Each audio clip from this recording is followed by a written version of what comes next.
Bom dia, pessoal, tudo bem?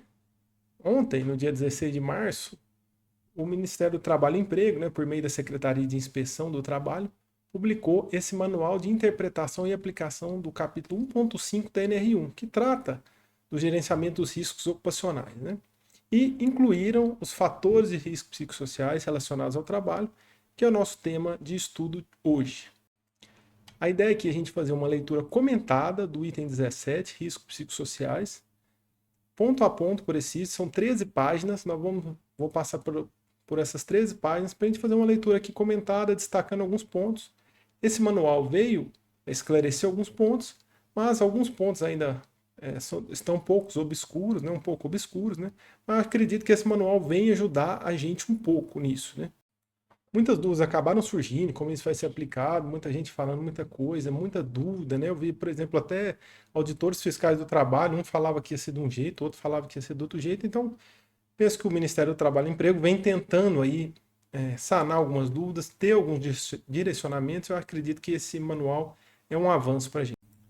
Meu nome é Bruno Rabelo, sou diretor de saúde ocupacional na Universidade Federal do Triângulo Mineiro. Alguns anos já trabalho com a temática da saúde mental no trabalho, incluindo aí os riscos psicossociais, entendendo que faz parte de todo um processo, nós já temos há alguns anos já um programa de saúde mental completo, bem robusto. A gente criou esse e-book que mostra como a gente fez, os pilares que embasaram o nosso programa, todas as ações que contemplam o nosso programa. Ele é bastante completo, Vou deixar o link aqui para quem quiser fazer download e entender como é que funciona um programa de saúde mental no trabalho que já tem alguns anos, Mas o nosso tema de hoje é ser bem direto aqui no item 17, do manual. Esse manual tem mais de 100 páginas, são 140 páginas. 13 delas tratam do item 17, riscos psicossociais. O item 17, então, é o de gestão dos fatores de riscos psicossociais relacionado ao trabalho. Vamos passar por todos esses itens. Tudo que vocês vão ver aqui são todas as páginas desse item. Eu não alterei nada, eu só recortei e trouxe para cá para ficar mais fácil da gente fazer a leitura. Então vamos lá, o item 17 trata da gestão dos fatores de risco psicossociais relacionados ao trabalho. Então ele trata da inclusão desse item, foi uma das atualizações da NR1, foi incluir explicitamente, como ele destaca, os fatores de risco psicossociais relacionados ao trabalho. É disso que vai tratar todo esse item. Ele faz um destaque aqui que essa gestão dos riscos psicossociais não é um programa separado, ela deve fazer parte indissociável e obrigatória do GRO, do gerenciamento dos riscos ocupacionais. Não é algo à parte, é algo que deve ser feito e gerenciado assim como todos os demais riscos presentes no trabalho. A NR1 prevê que a organização deve considerar as condições de trabalho nos termos da NR17, ergonomia. Então ele começa a tratar aqui, na nossa legislação, está claro que os riscos psicossociais estão dentro da NR17 como um subitem da ergonomia. Ou seja, nós permanecemos com 5 riscos, Risco químico, risco biológico, risco físico, risco de acidente e o risco ergonômico. Em alguns países, em vários países, por exemplo, os riscos psicossociais são tratados como um sexto risco, que é a teoria que eu me afinizo mais. Mas, não estamos aqui para comentar isso agora, na legislação brasileira é um subitem da ergonomia e temos que seguir então o padrão da NR17, é o que ele vai dizer aqui. Na NR17, orienta a AEP, Análise Ergonômica Preliminar, e a AET, Análise Ergonômica do Trabalho. Nós vamos entender quando usar cada uma aqui no próprio manual, ele traz isso, Ele trata lá no item 5 desse mesmo manual aqui, depois vocês podem voltar, se você não baixou o manual ainda, também vou deixar no link aqui para download. Ele fala mais especificamente dessas duas avaliações e análises que podem ocorrer. Ele faz um destaque aqui, então, que é de forma obrigatória para que todas as instituições devem seguir a RNR17, todas as empresas, todas as organizações, E todas as situações de trabalho. Ou seja, todo mundo tem que seguir a NR17, não para todas as empresas. Ele vai esclarecer isso um pouco mais. Para quem deve fazer, então, a avaliação ergonômica preliminar? Ela é de caráter obrigatório. todas as organizações, todas as situações de trabalho, inclusive as microempresas e as empresas de pequeno porte, que estão dispensadas do PGR. Elas estão dispensadas do PGR, mas não estão dispensadas de fazer a avaliação ergonômica preliminar. Então, todas as empresas precisam fazer a avaliação ergonômica preliminar, segundo o item da NR17. E algumas empresas, dependendo da condição, precisam fazer análise ergonômica do trabalho. Em quais situações? Necessidade de uma avaliação mais profunda. Então, imagina que você fez uma avaliação ergonômica preliminar e apareceu ali muitos itens, né, que necessitam de uma certa profundidade, apareceu vários riscos, alguns de caráter grave, né? Então, você avança, né, em uma análise ergonômica do trabalho que tem uma característica de um aprofundamento maior do que a AEP, né?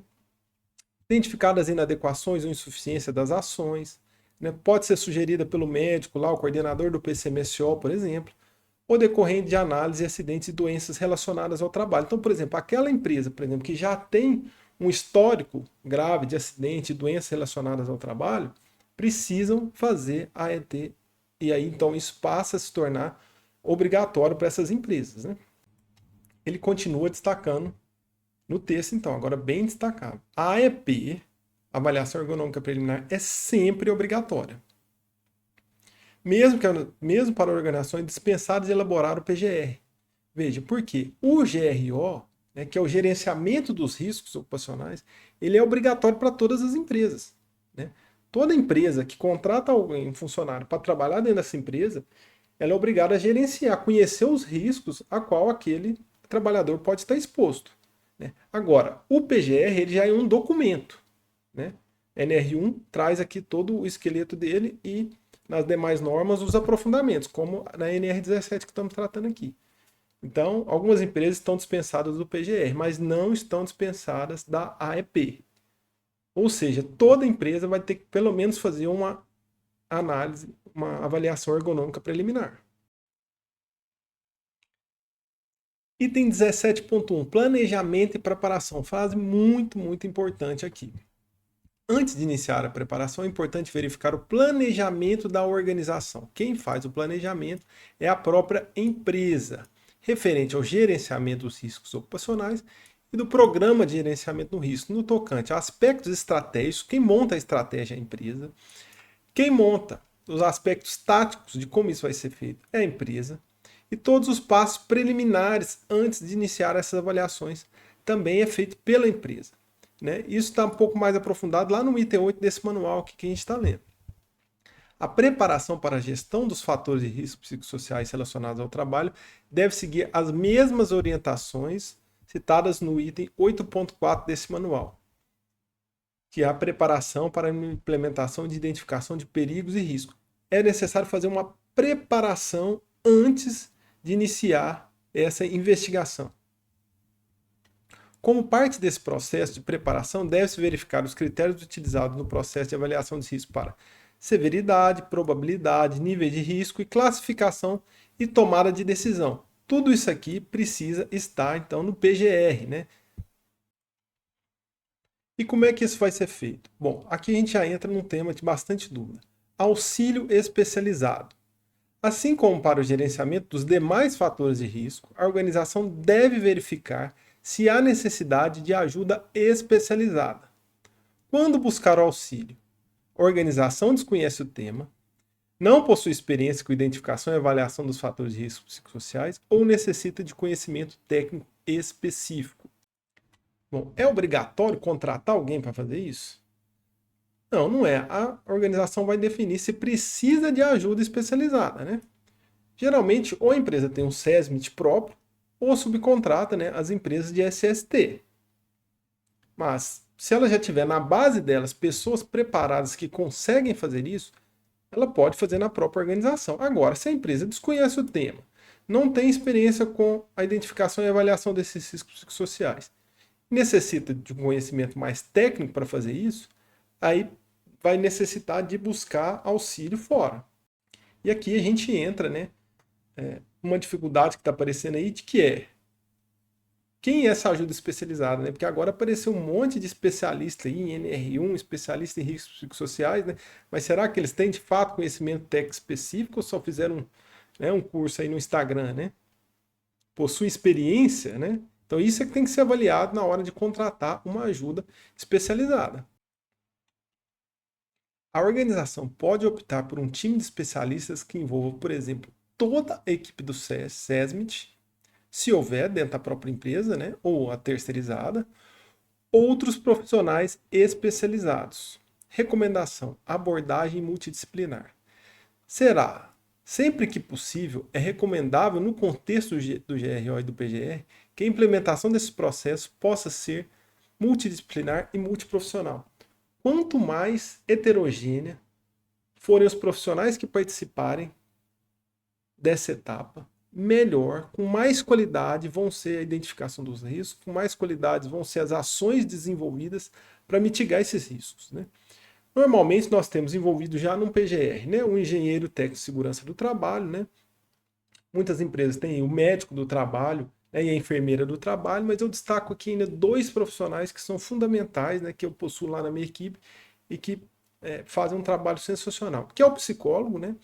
E aqui a gente passa a olhar para o psicólogo mais especializado para isso seria um psicólogo ocupacional, né, que é uma abordagem que vem surgindo e ganhando espaço aí nos últimos tempos, né, que ele é diferente do psicólogo clínico, diferente do psicólogo organizacional, né, que também precisa estar muito envolvido, é bastante importante estar envolvido nessas ações de riscos psicossociais, mas esse psicólogo ocupacional consegue ter esse olhar ainda mais aprofundado para a questão da saúde, né.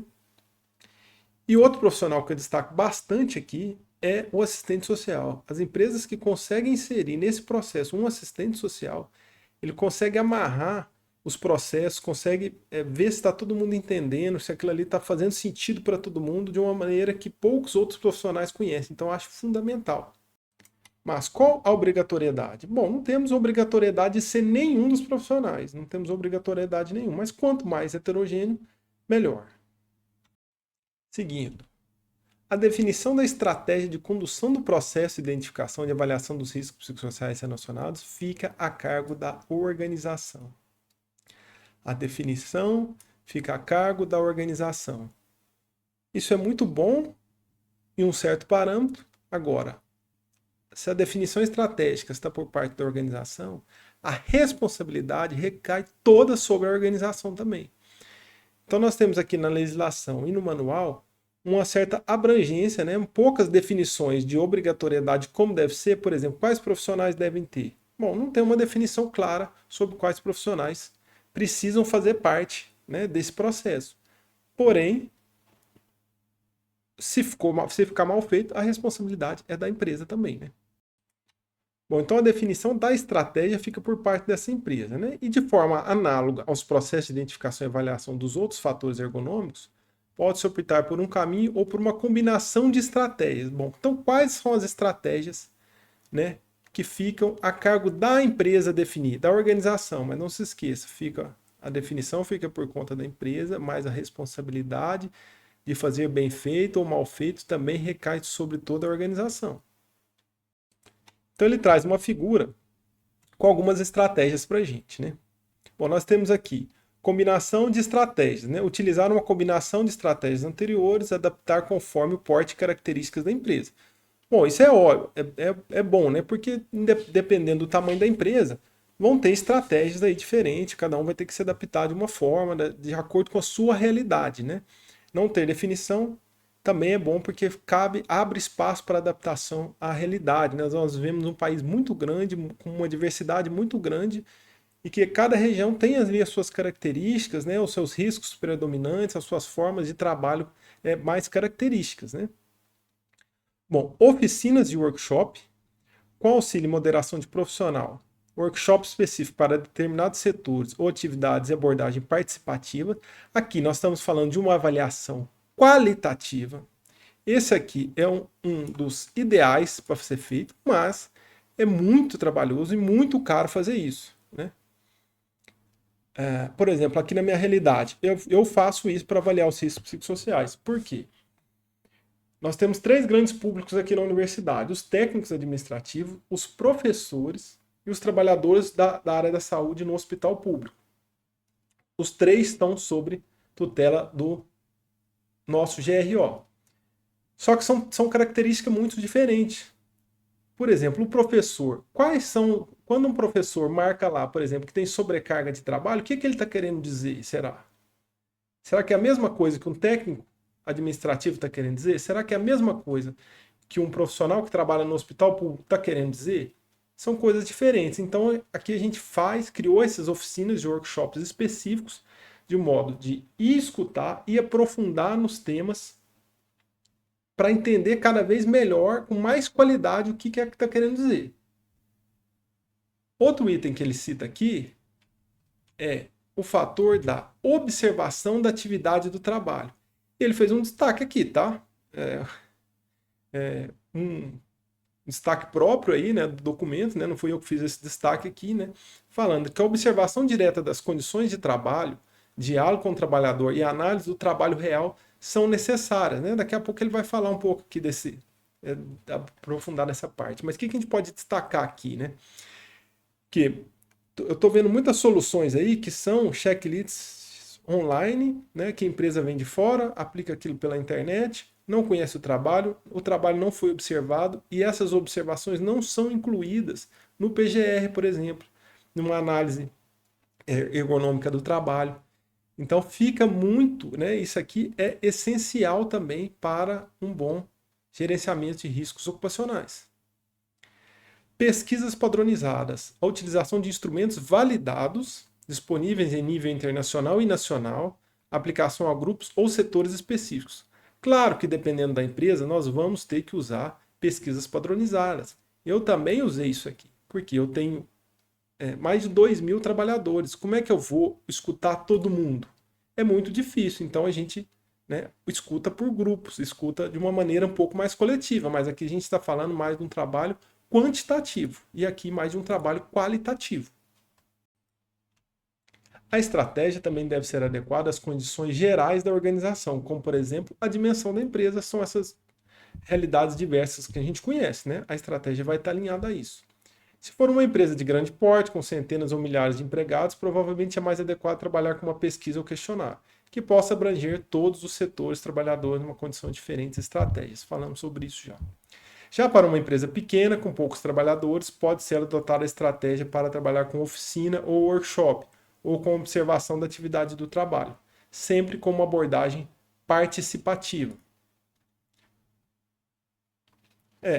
Ele recomenda aqui, né, para empresas pequenas, pode fazer, né, ali um workshop, uma oficina, você consegue levantar ali alguns riscos, né, escutando os trabalhadores, né, mas eu prefiro utilizar isso aqui como aprofundamento na qualidade, né, dos riscos. Estratégias, escolha da organização. A aprovação deve ser feita pelas organizações, pelos profissionais de ST envolvidos, considerando o porte da empresa, os recursos disponíveis, características das atividades e a cultura organizacional.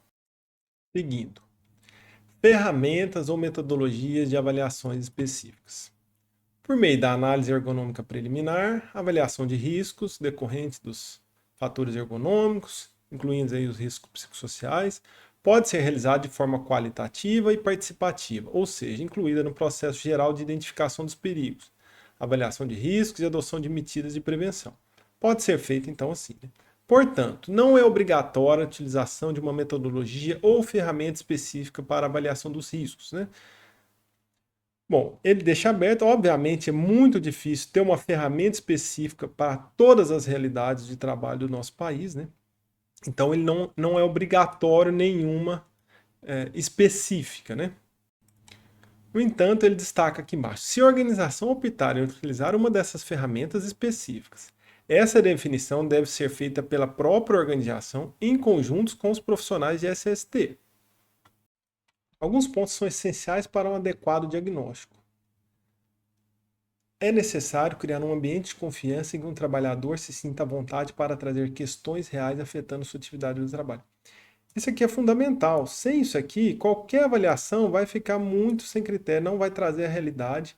E mais, o auditor fiscal vai desprezar essa avaliação que foi feita. Se ele perceber que isso aqui não foi criado um ambiente de confiança antes para ouvir o trabalhador, garantir o anonimato. Se for utilizado algum tipo de questionário, quer que seja para toda empresa ou para um determinado setor de atividade, deve-se garantir o anonimato, resguardando o trabalhador e proporcionando segurança e liberdade para o seu depoimento. Confiança e anonimato são extremamente importantes. O diagnóstico será falho e o auditor fiscal do trabalho vai desprezar. E o pior pode acontecer, ele pode achar que é uma simulação de fraude da empresa também. Porque ou seja, aquela avaliação que os trabalhadores foram lá e marcaram tudo não, não, não, não, não, de cima e baixo, isso perde o valor jurídico do documento. Trabalhadores com medo de represária, exposição, não vão relatar os fatos reais. Se a organização optar por aplicar uma ferramenta específica já existente, ela deve ser adequada ao risco ou circunstância e avaliação. Ou seja, avaliar os fatores de risco de acordo com as condições de trabalho existentes na empresa. Eu não posso utilizar uma ferramenta específica que não seja aplicada à realidade daquela empresa. Né? O objetivo é identificar e avaliar os fatores de risco, ou seja, os perigos que estão presentes nas condições de trabalho daquele trabalhador para que possa adotar medidas de prevenção. A escolha de uma ferramenta específica exige uma dupla verificação. A da própria ferramenta, da validade daquela ferramenta, se aquela ferramenta foi de fato cientificamente comprovada a sua eficácia, e a do profissional que está aplicando é fundamental. Né? Isso faz parte da empresa verificar isso, fazer essa avaliação, essa dupla verificação. Primeiro, a ferramenta deve ser confiável. É fundamental que ela possua validação científica e seja respaldada por instituições de renome SST nacionais ou internacionais. Nós temos algumas, vou falar de algumas aqui em sequência. Segundo, o profissional deve ser competente. A aplicação de uma ferramenta não se resume a distribuir um formulário. É imprescindível que o responsável tenha qualificação, treinamento e o domínio do método para aplicar o instrumento, analisar os dados e, o mais importante, interpretar os resultados de forma contextualizada. Aplicar um questionário sem o devido preparo não é gestão de risco, é apenas coleta de dados e não tem validade. Bom, que eu acho? Que as organizações devem adotar uma ferramenta específica, escolher uma ferramenta, aí você vai precisar olhar para a realidade da sua empresa, olhar para as ferramentas, por isso que aí vai precisar de um auxílio de profissionais especializados no assunto, escolher uma boa ferramenta àquela realidade, né, verificar se ela tem validação científica e quem está aplicando, quem está tabulando os dados, né, quem vai criar o plano de ação, tem que ser profissionais com bastante conhecimento. Por isso que quanto uma equipe mais heterogênea, multiprofissional, melhor, mais qualificada vai ficar. Bom, quais são os instrumentos mais conhecidos, né? Eu fiz um recorte aqui, desculpa mudar o layout aqui, mas é porque eu simplesmente recortei esse slide que eu tinha feito para uma oficina que a gente fez em 2024, como construir um programa de saúde mental no trabalho, lá na ENAP, na Semana da Inovação. E eu trouxe esse slide na época aqui com algumas ferramentas, né? Nós temos a HSE, que é uma boa ferramenta, ela foi feita para a realidade do Reino Unido, mas é uma excelente ferramenta, já utilizei aqui na minha instituição. COPSOC 2 também, hoje nós já temos até o 3, né? Também é uma ferramenta bastante completa, todas as duas têm validação científica, né? O HSE tem até um livro aqui, que é o do professor Sérgio Roberto De Luca. Esse livro aqui é fundamental para qualquer um que queira estudar os riscos psicossociais no trabalho. Esse livro aqui traz o HSE, a tradução do HSE para português, a validação que o professor fez, e ele é essencial para entender a relação dos fatores de risco psicossociais e a saúde mental no trabalho. Aproveitar que estou indicando os livros aqui. Outro livro bastante interessante para a gente ver é esse aqui, ó, O Trabalho Protege, né, do pessoal da Great People, que vai trazer uma visão ampla para a gente de saúde mental no trabalho, né, de gestão de saúde mental no trabalho, né,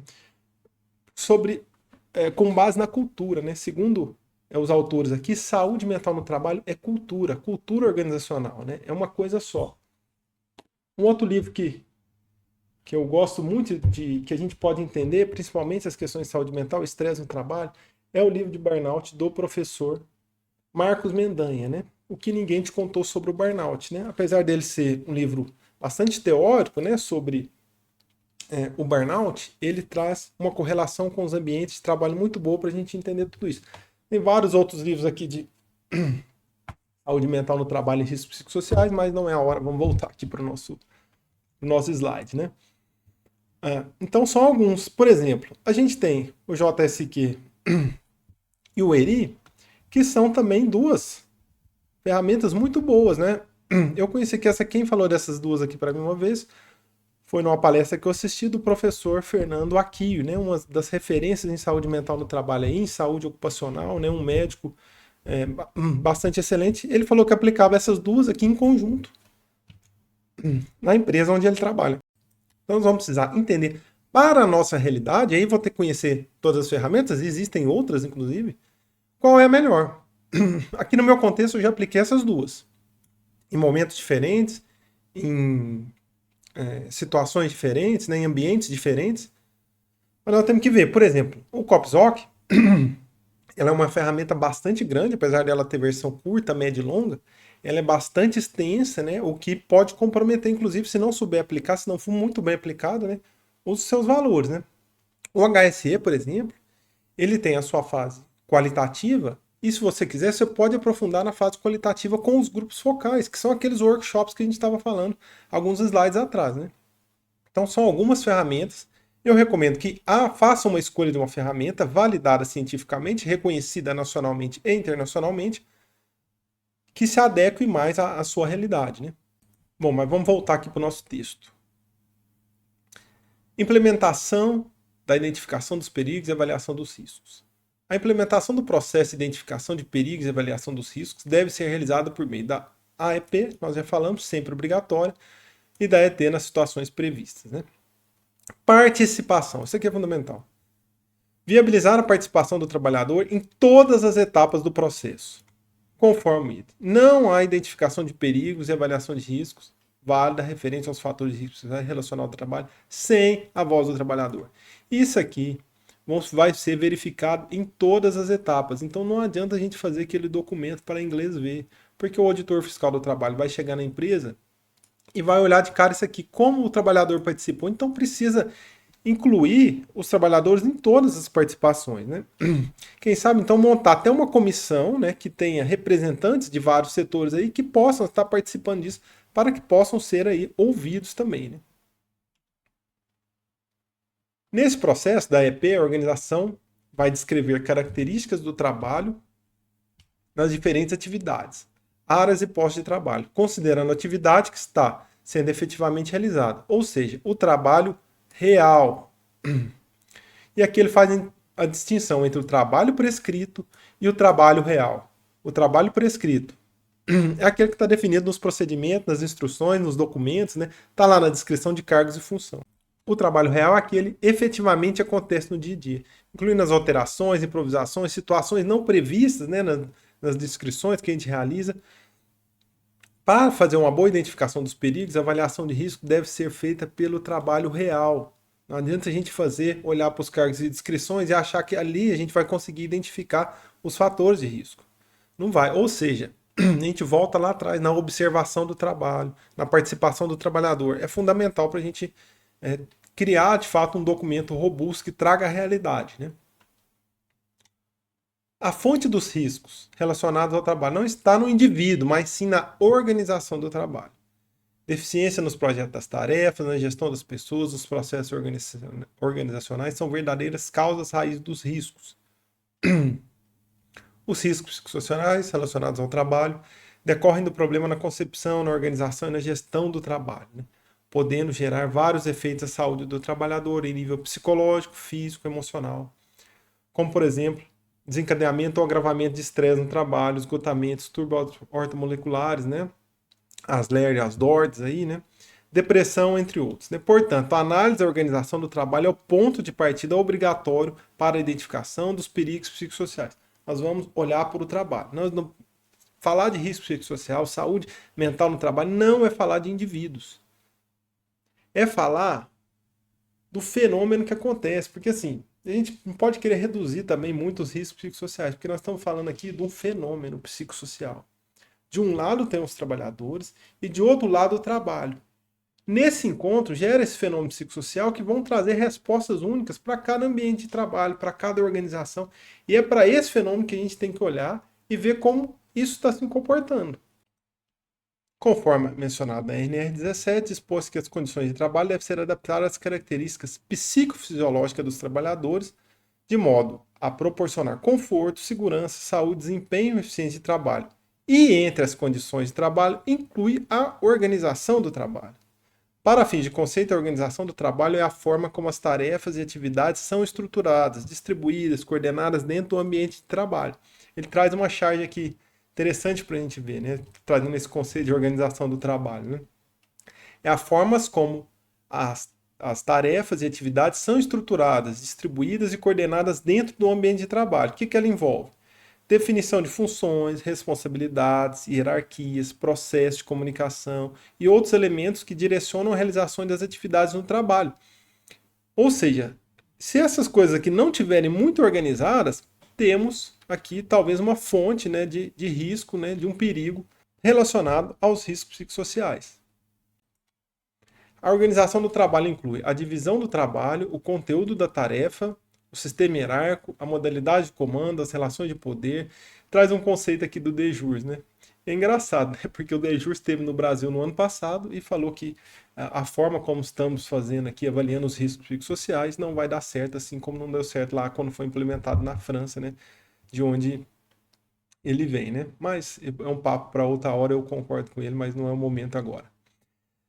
A NR17 estabelece que a organização do trabalho deve levar em considerações normas de produção, modo operatório, exigência de tempo, ritmo de trabalho, conteúdo das tarefas, instrumentos e meios técnicos disponíveis, aspectos cognitivos que possam comprometer a segurança e a saúde do trabalhador. Uma distinção fundamental. Na avaliação dos riscos psicossociais, trata-se de considerar quais os fatores de atividade são estressores. É aqui que a gente está em busca, ó, buscar quais são os estressores. Ou possui pessoal potencial de levar à ocorrência de lesões ou agrava a saúde do trabalhador. Então não se trata de verificar os sintomas individuais, né? Ou seja, eu vejo muita gente aqui utilizando SRQ20 falando que ele é de risco psicossocial. Não é. Né? Ah, Bruno, mas você utiliza, né? Aqui na minha instituição a gente utiliza o SRQ20 no exame periódico, mas não com vista de identificar, né, risco psicossocial. Mas sim no momento, porque o nosso programa de saúde mental ele é completo, ele olha assim para o indivíduo e olha também para o ambiente. Né? Então, ao aplicar, por exemplo, o SRQ20, a gente está buscando ali, né, ele não é um instrumento de diagnóstico, mas ele é um instrumento de alerta. Então a gente aplica no exame periódico, por exemplo, para ver, opa, acende uma luzinha amarela e já, por exemplo, encaminha para orientação do psicológico, né? Algum trabalhador ali, no nosso caso, servidores públicos, que possam estar apresentando ali algum indício de sofrimento psicológico, né? Então não se trata de verificar, né, na identificação dos riscos psicossociais, sintomas individuais, sensação que o trabalhador está tendo, ou algum sinal biológico que possa estar surgindo, né? Trata-se de verificar as condições de trabalho que ele está submetido, identificar os fatores de atividade do trabalhador, ou seja, são os estressores, e avaliar as organizações e ambientes. Nesse processo, no qual podem ser utilizadas ferramentas, questionários, conforme já discutido anteriormente, a organização irá verificar os fatores de riscos sociais que estão presentes na atividade do trabalho. A análise de dados referentes aos diversos indicadores pode ajudar na identificação dos fatores de riscos sociais relacionados ao trabalho, conforme a figura, né? Então aqui nós vamos ter os indicadores, ó, e aqui a gente compõe, ó, para você ver como os riscos psicossociais estão associados também à saúde mental. É tudo completo, a organização do trabalho, a psicologia organizacional, a gestão do trabalho como um todo. Então nós vamos olhar para fazer uma boa gestão dos riscos sociais, não vamos olhar para os questionários que foram respondidos, mas vamos olhar também para o absenteísmo, como é que está o absenteísmo na nossa empresa, como é que está a rotatividade pessoal na nossa empresa. Né? É um indicador, né? Pode ser que a alta rotatividade esteja vinculada a fatores de riscos psicossociais. Os agravos da saúde relacionados ao trabalho, se há excesso, por exemplo, de demanda de conflitos interpessoais, né? e reclamações e denúncias, né? Por exemplo, em canais de denúncias, né? Que possam ter na empresa. A gente precisa olhar para esses canais e verificar se dali também há indícios, né? Que possam contribuir para essa avaliação de riscos psicossociais. Quando esses fatores de risco sociais, ou seja, fatores de risco é igual perigo, né? Estiverem presentes, deve-se prosseguir no processo, realizando avaliação e classificação dos riscos nos termos da NR1, considerando os critérios estabelecidos pela organização. Ou seja, opa, identificou, está presente fatores de risco psicossociais? Então agora vamos avaliar, vamos classificar, vamos propor as medidas de intervenção, criar um plano de ação. Né? Destaca-se que para cada risco deve ser indicado o nível do risco, né, resultado da combinação da severidade e da probabilidade, e com a chance da sua ocorrência, né, conforme lá o subitem da NR1. Né? Está lá no tópico 11 aqui desse mesmo manual, faz essa orientação. Critério específico de probabilidade de fatores ergonômicos. Para a probabilidade de ocorrência de lesões ou agravos decorrentes de fatores ergonômicos, incluindo os riscos psicossociais, a avaliação de risco deve considerar a exigência do trabalho e a eficácia das medidas de prevenção. Por quê? Nós não vamos conseguir eliminar todos os fatores de risco psicossociais.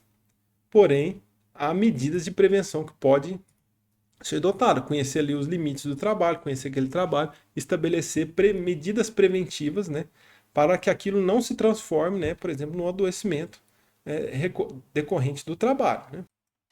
Chegamos então aqui ao nosso último item, né, que é a de implementação e acompanhamento das medidas de prevenção. Infelizmente, sem só esses 2 parágrafos, né,